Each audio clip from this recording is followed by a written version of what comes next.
Good afternoon, everybody. Good to see all of you. Happy Friday. The President looks forward to embarking on his historic return to the Middle East, visiting Saudi Arabia, Qatar, and the United Arab Emirates next week, where he will focus on strengthening ties between our nations. 8 years ago, President Trump's first trip was to this same region of the world, where he introduced his bold peace through strength foreign policy strategy. On that trip, the President laid out his goal of eradicating terrorism and extremism in the region, which he successfully accomplished over the course of his administration with the total defeat of ISIS and the historic signing of the Abraham Accords. Now, 8 years later, President Trump will return to re-emphasize his continued vision for a proud, prosperous, and successful Middle East, where the United States and Middle Eastern nations are in cooperative relationships, and where extremism is defeated in place of commerce and cultural exchanges.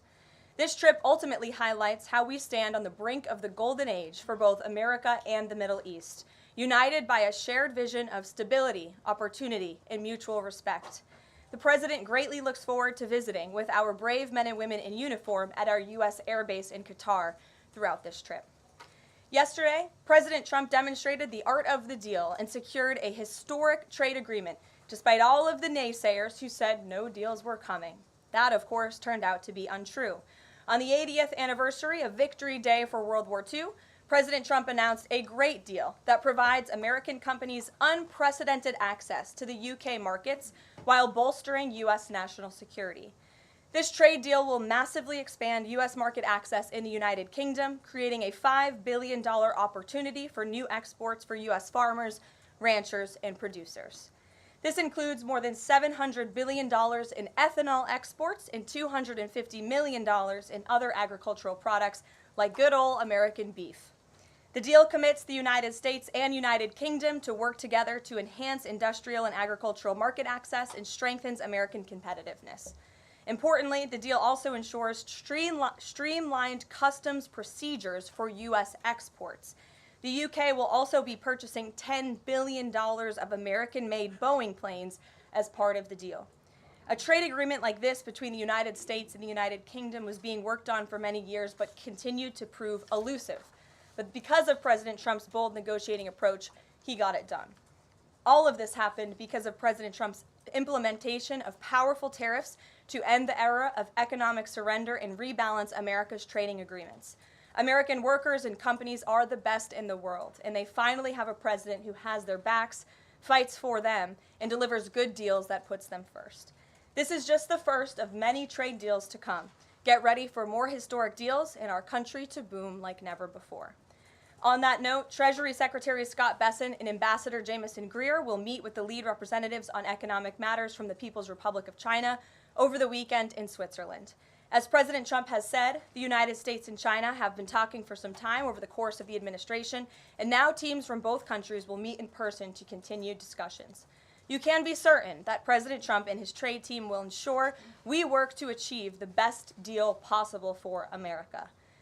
In other news, the Trump administration just announced a new incentive for illegal aliens living in the United States to self-deport. Eligible illegal aliens who now use the CBP Home app to self-deport will receive a clear, safe way to leave the United States. Their plane tickets home may be paid for, and they will receive a $1,000 stipend once we have confirmation that they have left our country. This new feature will allow illegal aliens to have a planned departure out of the country and to leave as soon as possible in a dignified way.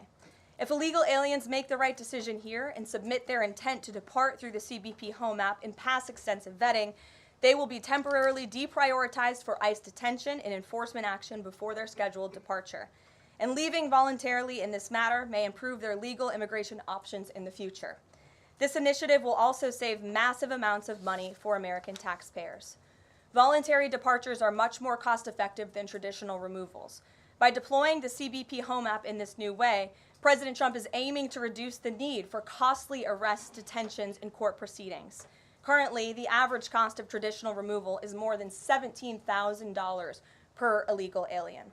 Our projections estimate that the use of the CBP Home app will massively reduce that financial burden by approximately 70%, so taxpayer dollars can be redirected and our brave immigration law enforcement officers can focus on removing the most violent illegal aliens hiding in our communities. Finally, it was announced this morning that First Lady Melania Trump secured a $25 million investment in President Trump's budget to provide housing and support for youth transitioning out of foster care. And in recognition of the 7th anniversary of Mrs. Trump's Be Best initiative, the U.S. Department of Housing and Urban Development allocated funds toward the agency Foster Youth to Independence program. Yesterday, Mrs. Trump hosted a special celebration of military mothers with the president, bringing together 150 military moms from around the country to recognize their service, not just in their home, but for our country. For those of you who were there at the events yesterday like I did, I have no doubt you will join me in recognizing how truly special those moments were. So let's get to questions. Here in our new media seat today is Andrew Egger, the White House correspondent for The Bulwark. The Bulwark is a new media company launched in 2019 with hundreds of thousands of readers on Substack and more than 1 million subscribers on YouTube. Andrew, please kick us off. And thanks for being here. Yeah, thank you for having me, Caroline. The president posted another ad this week for his Trump meme coin. The group that's running that coin is encouraging people to buy in order to win a dinner this month with the president. Why is the president planning to attend a dinner for the top investors in his coin? Look, the president is abiding by all conflict of interest laws. The president has been incredibly transparent with his own personal financial obligations throughout the years. The president is a successful businessman, and I think, frankly, it's one of the many reasons that people reelected him back to this office. There are at least some people who are buying this coin who seem to view it as an opportunity to influence the president's views. There was a logistics company this week that said they would buy $20 million in the coin in order to advocate for free trade between the U.S. and Mexico. If buyers are buying for that reason, are they wasting their money? Look, I can assure you the president acts with only the interests of the American public in mind, putting our country first and doing what's best for our country, full stop. That's his intention, and that's what he's focused on. Kristen, good to see you here today. Welcome back. Caroline. Thank you. Glad to be back. So on those China talks, what does President Trump expect to come out of those talks, and is he going to be disappointed if his team can't secure a deal? Well, look, the president is very confident in his Secretary of Treasury, Scott Bessent, and of course Ambassador Jamieson Greer, who has played an instrumental role in all of these trade negotiations as well. I think yesterday's success, the announcement of a trade deal with the United Kingdom, is a great first step. Again, many said in this room it couldn't be done. Now we are moving forward with many other countries. We're talking to dozens of our trading partners around the world. But of course, China is a major country, a major player in this space. And the president has said, and he's right, China needs the United States of America. They need our markets. They need our consumer base. And Secretary Bessent knows that he's going to Switzerland this weekend with the full support and confidence and trust of the president here at home. Jack? Thanks very much, Caroline. Two questions. First, can you give us an update on U.S. efforts to mediate or have an impact on the conflict between India and Pakistan? Sure, I absolutely can. This is something that the Secretary of State and, of course, now our National Security Advisor as well, Marco Rubio, has been very much involved in. The president has expressed he wants to see this de-escalate as quickly as possible. He understands these are two countries that have been at odds with one another for decades, long before President Trump was here in the Oval Office. However, he has good relationships with the leaders of both countries, and the Secretary of State, Marco Rubio, I spoke to him just yesterday. He has been in constant communication with the leaders of both countries trying to bring this conflict to an end. Just one other question. Yesterday, we saw the news of the new Pope. Before Pope Leo became Pope Leo, there were some critical comments that he made about President Trump and about Vice President Vance on his then X account. Does the White House have any reaction to those comments?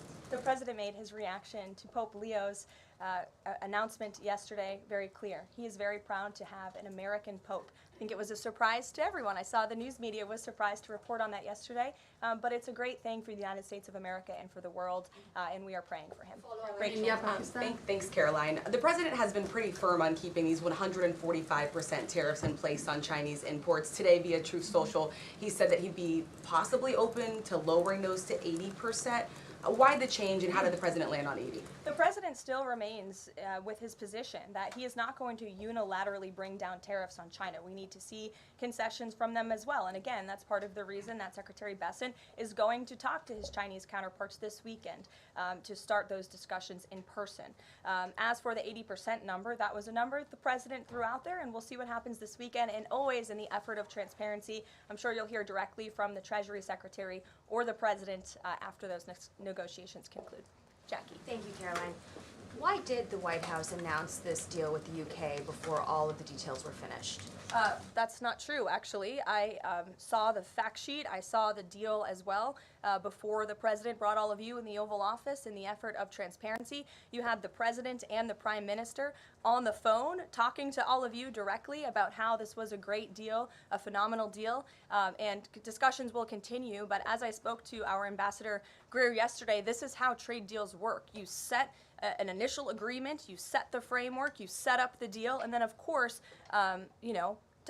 T's have to be crossed and I's have to be dotted, but this deal is a good deal, and the numbers are determined, and all of the market access that I just discussed will remain. Does that mean that the 10% baseline is going to still be there at the end when all of the other details are ironed out? The president is committed to the 10% baseline tariff, not just for the United Kingdom, but for his trade negotiations with all other countries as well. Permanently, even after the deals are done, like that is going to remain.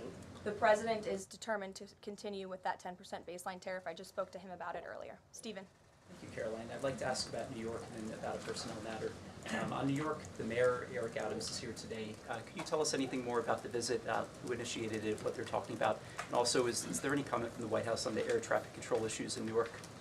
All I will say on Mayor Eric Adams is that he requested a meeting with the president, and the president was willing to take it. If the president wishes to discuss his private meeting afterwards, I will let him do that himself. Yes, I'm glad you asked about the FAA. There was a glitch in the system this morning, especially at Newark Airport, as you all know. I spoke to the Department of Transportation. That glitch was caused by the same telecoms and software issues that were raised last week. Everything went back online after the brief outage, and there was no operational impact. DOT and the FAA are working to address this technical issue tonight to prevent further outages, as well as install new fiber from Newark Airport to Philadelphia. And the goal is to have the totality of this work done by the end of the summer.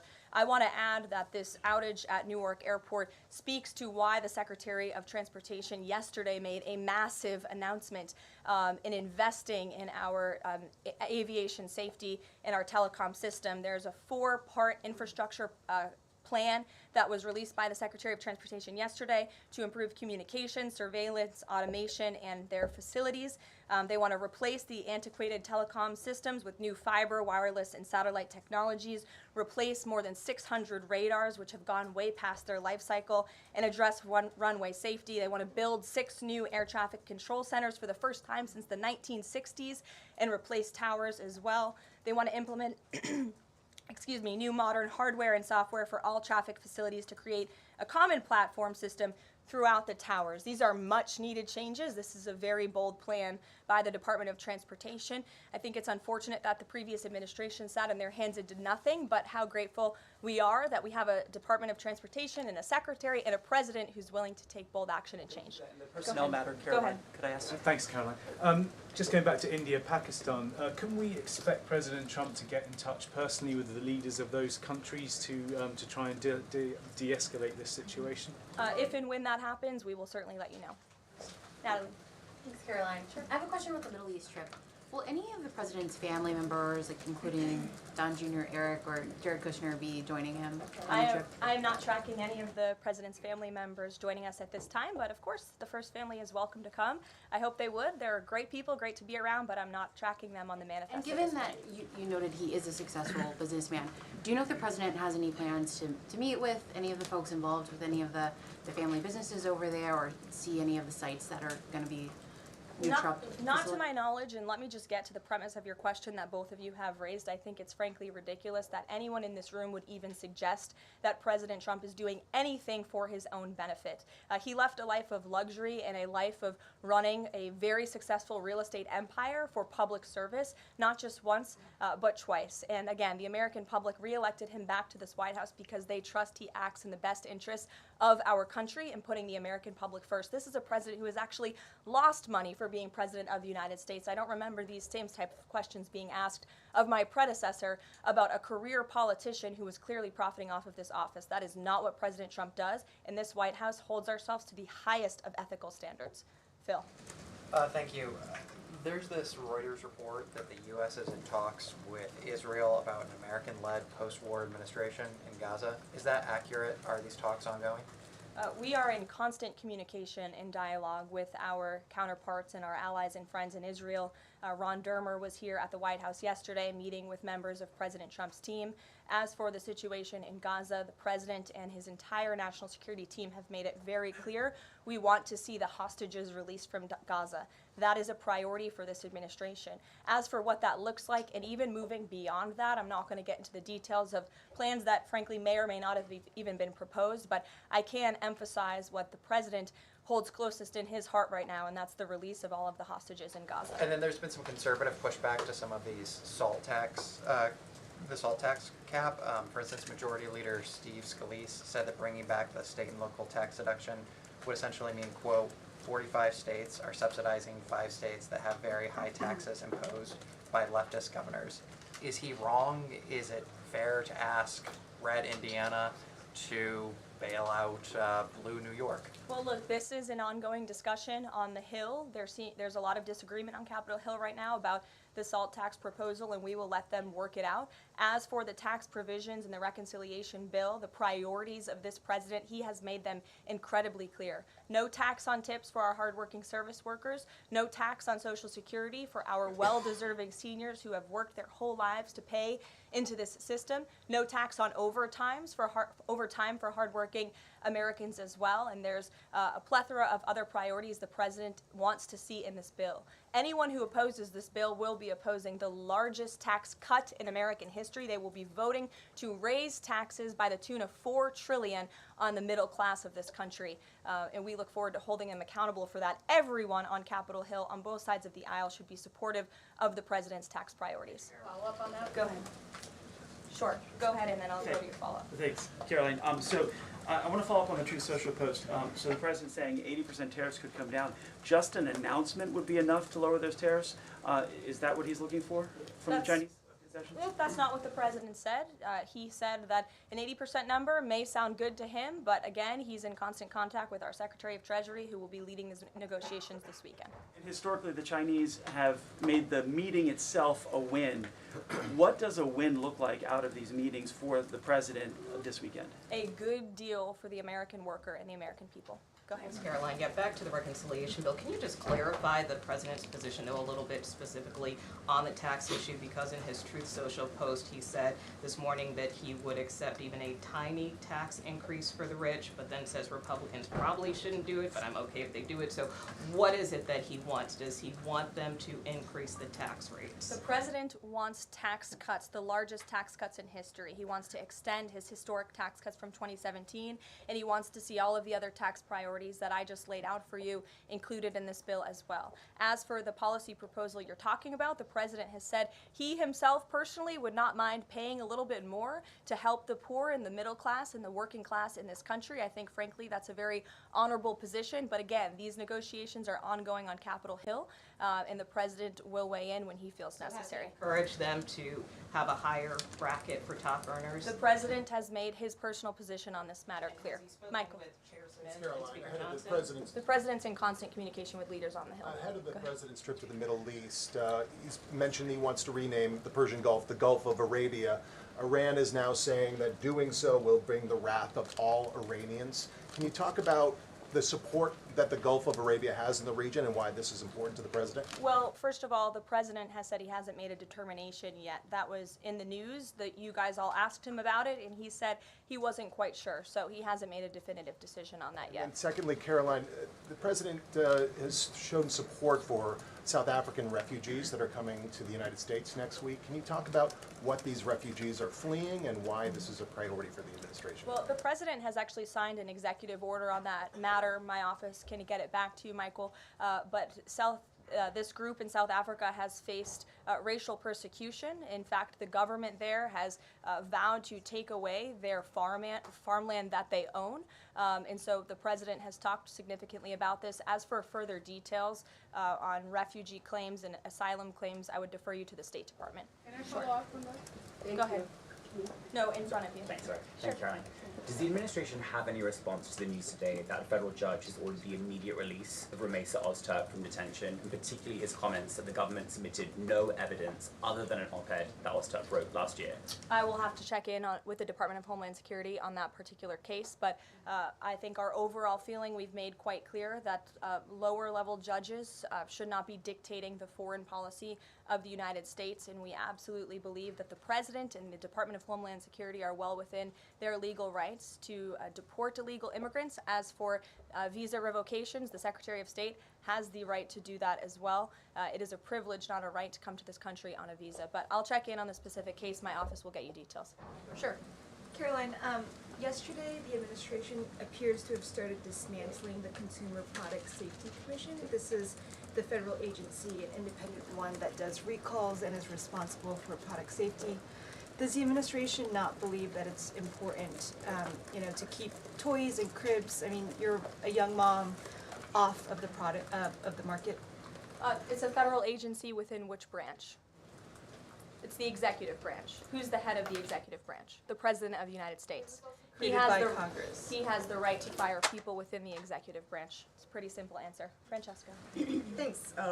One foreign policy one and then a domestic policy thing if I could. As far as the president's trip goes next week, is he planning to meet with the FIFA president in either Saudi Arabia or Qatar? And if so, could you give us some more details about that? The president has quite a few meetings with many people when he is there. We can certainly check at the itinerary and let you know if the FIFA president will be there next week. Frankly, I'm not quite sure, but we can certainly get you an answer. As you know, the president attended a FIFA task force meeting at the White House this week. And on the domestic front, could you explain why the FEMA administrator was removed from his position this week? Look, this is a personnel matter in regards to the Department of Homeland Security, but my understanding is that this individual testified saying something that was contrary to what the president believes and the goals of this administration in regards to FEMA policy. And so, of course, we want to make sure that people in every position are advancing the administration's goals. But as for specifics, I'd defer you to the Department of Homeland Security. We leave it up to our great cabinet secretaries when it comes to personnel matters. Okay. Sure, in the back. Thank you. Aid hasn't gone into Gaza in 10 weeks. Israel says that this is a policy to pressure Hamas in the negotiations, in the ceasefire negotiations. Is this a policy that this administration supports? The president answered this week. He said that he wants to ensure that aid can get into Gaza, but we have to do it in a responsible way to ensure it doesn't end up in the hands of terrorists. So this is something the administration is actively working on, and when we have a policy to announce on this definitively, we can certainly let you know. Can you talk about this effort for the U.S. to take over the distribution of aid in Gaza, to exclude Israel, but also international organizations said this effort militarizes aid? I would reject that characterization by whatever groups you are citing. Kelly.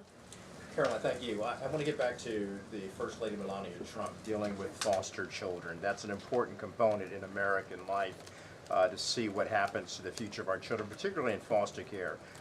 Can you explain the significance of this development between the First Lady and the housing and urban development? Yes, absolutely. It's millions of dollars that will go into a program that helps these children transition out of foster care to have productive and positive lives. And I'd like to share a personal story since you asked if I may. I hope the First Lady won't mind. I was at an event in Florida last year, and I was approached by a gentleman who was a foster dad, and he had taken in, I think it was 6 or 7 foster children. And he spoke to me. He had recognized me in my work for President Trump's campaign at the time. And the little boy who was with him talked about the personal relationship that he had with First Lady Melania Trump. And the conversation she had had with him and how she really encouraged him to be the best that he could be during her first term here at the White House, and how even after she and President Trump left the White House, she kept in very close touch with this young foster child. It was a touching moment that I will never forget, and it speaks to the heart of this First Lady and the great work that she is doing for foster children. And this is certainly a very big announcement that I know our Secretary of Housing and Urban Development is in particular very excited about, and we can certainly get you all the details on that program. John. Thanks a lot, Caroline. I want to ask you about the trade deal that the President announced yesterday with the UK as it relates to the auto sector. Sure. The trade group that represents the big three here in the U.S. believes that it may put the big three automakers at a competitive disadvantage. What the trade group says is that it will now be cheaper to import a UK vehicle with very little American content than a USMCA compliant vehicle imported from Mexico or Canada with just 50% American content. What's your response to that criticism coming from this trade group? Well, first of all, let's be clear about what the deal does. It sets a 10% rate on auto imports for the first 100 cars that are imported into the United States. 100,000 cars, thank you. That would be very few cars. 100,000 cars imported from the United Kingdom. After 100,000 vehicles, it goes back up to a 25% tariff. And as for our U.S. auto manufacturers, our auto industry, the president wants to put them on the best pedestal to compete. And by the way, if they produce vehicles right here in the United States of America, they will face no tariff at all. I would argue of any industry, the president has spent more time talking to and listening to the concerns of our auto industry here at home. He hears them, he believes in them, he wants to see them produce their vehicles here in the United States of America. This is a good deal for them too. Is this a model for European and Asian vehicles as well, what we see coming out of the UK trade deal with the US? Look, all of these deals are going to be tailor-made. The president has said that from the beginning. It's very apropos that the first trade deal was announced between the United States and the United Kingdom, one of our oldest and greatest allies, but each country has unique concerns and challenges in terms of American industry. We need to open up markets in every single country, and obviously the needs are unique, so our trade team is looking at each country and the advantages that we can pursue for American industries and American workers. Sure. Happy early Mother's Day. Oh, thank you. The president said yesterday that he would be speaking with Zelensky shortly. Did that call happen yesterday, or do we expect that to happen in the near term? The call happened yesterday. President Zelensky called the president to tell him that the critical minerals deal had passed the parliament in Ukraine. I talked to the president about that call. He said it was very good and productive, and of course the critical minerals deal is great for Ukraine, but also of course for the United States of America and our taxpayers here. It was a good call, and they also spoke about, of course, the ceasefire that the president proposed, the 30-day ceasefire between Russia and Ukraine, which we know Europe is on board with, and we hope both countries will agree to. Just on next week, do we expect President Putin, is there any chance that he could meet with Trump while he's in the region? The president answered this yesterday. Not going to happen. Question on ceasefire. Has he got any reaction from Zelensky or Putin on the proposal for ceasefire?